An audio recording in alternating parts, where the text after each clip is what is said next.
ஏல கைஸ், இன்னைக்கு exercise 5.1ல் 4th some பார்க்க போகிறோம்.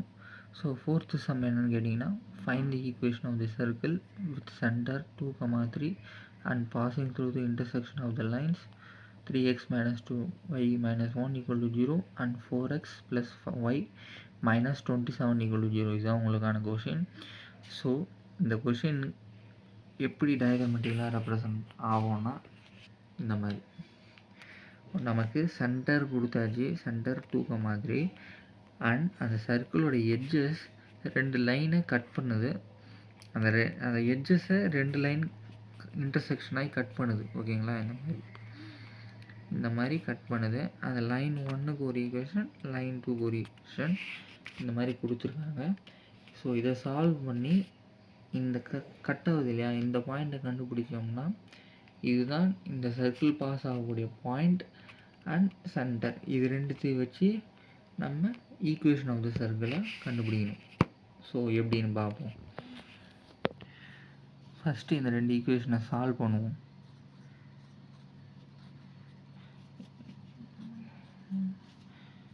x minus 2y equal to 1. இந்த பக்கம் அந்த 1 -1 இந்த பக்கம் கொண்டு வந்தேன். இப்போ லைன் 2 4x plus yன்னு இருக்குது. நம்ம yயை கேன்சல் பண்ணுவோம். அப்போது இந்த செகண்ட் ஈக்குவேஷனை இன்ட்டு 2 ஆல் மல்டிப்ளை பண்ணிப்போம். 2 ஆல் மல்டிப்ளை பண்ணிங்கன்னா 4x ப்ளஸ் 2y இந்த 27 2 ஆல் மல்டிப்ளை பண்ணிங்கன்னா 54 ப்ளஸ் 54 இந்த பக்கம் வந்துடும். இது 55, இது கேன்சல். 3x ப்ளஸ் 4x வந்து 4x அப்படியே போடக்கூடாது. 4x into 2 8x 3x plus 8x 11x equal to 55. அப்போ x equal to 11 5s are 55. அப்போ 5. இதை ஈக்குவேஷன் 1, இது ஈக்குவேஷன் 2 அப்படி இடத்துல ஈக்குவேஷன் 1ல் இந்த வேல்யூ சப்ஸ்டியூட் பண்ணிங்கன்னா 3 into 5 minus 2y equal to 1 minus 2y அந்த பக்கம் கொண்டு போய்க்கலாம். 1 15 minus 1 அப்போ y இருங்க அடுத்த பேஜ் எடுத்துப்போம். 2y 15 minus 1 14. அப்போ y equal to 7. ஸோ அந்த பாயிண்ட் வந்து என்னன்னு கேட்டிங்கன்னா 7, x வந்து 5. ஸோ அந்த சர்க்கிள் வந்து சென்டர் வந்து 2,3, அந்த பாசிங் த்ரூ த பாயிண்ட் வந்து 5,7. அந்த பாசிங் த்ரூ த பாயிண்ட்னு எழுதிக்கங்க. ஏன்னா அந்த மாதிரி எழுதலைன்னா ரெண்டுமே சென்டர்னு எக்ஸாமில் மார்க் அலாட் வராது. பாசிங் த்ரூ த பாயிண்ட்டு அதுதான் இது. எக்ஸாமில் நீங்கள் இந்த எழுதிக்கோங்க. இந்த மாதிரி ஏர் மார்க்லாம் போட தேவையில்ல. நான் பண்ணுறது அப்படியே பண்ண தேவையில்ல. நான் வந்து உங்களுக்கு மறந்துட்டேன்.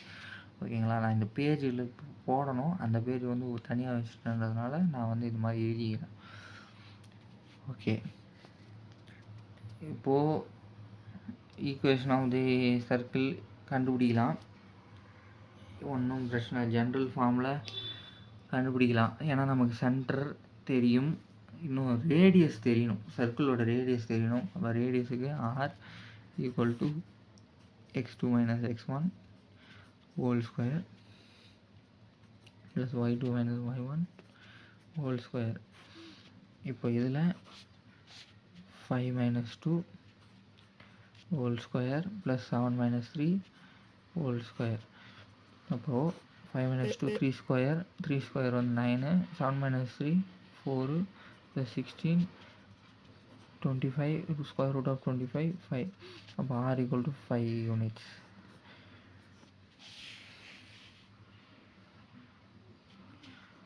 ஓகேங்களா, இப்போ ஜென்ரல் ஃபார்ம் இது எழுதிக்கோங்க. ஆக்சுவலி அந்த 2 லைன் இன்டர்செக்ட் ஆகிற பாயிண்ட்டு தான் அந்த சர்க்கிள் பாஸ் ஆகுது. அதுக்கும் சென்டர் பாயிண்ட்டுக்கும் இடைப்பட்டு இருக்கிற ரேடியஸ், அந்த ரேடியஸ் கண்டுபிடிக்கிறதுக்கு தான் நம்ம அந்த லைனை சால்வ் பண்ணுதே. ஓகேங்களா, இந்த சம்மை பொறுத்த வரைக்கும்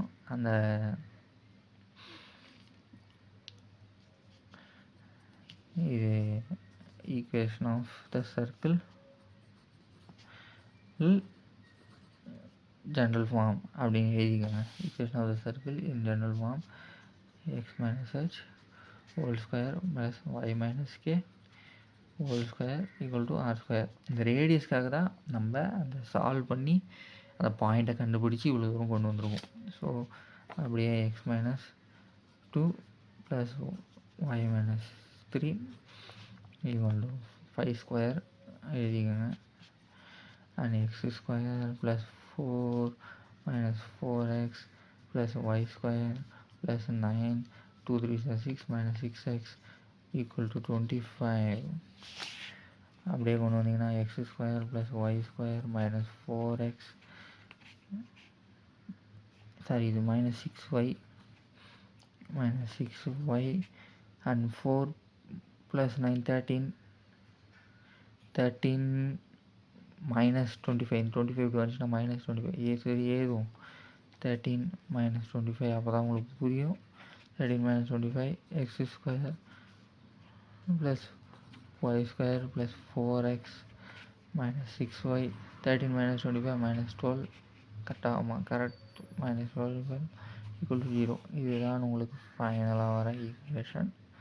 ஸோ உங்களுக்கு இந்த வருஷம் லக்கு இருந்தால் இதை 5 மார்க்கில் கேட்கலாம், இல்லை 3 மார்க்கில் கேட்கலாம்.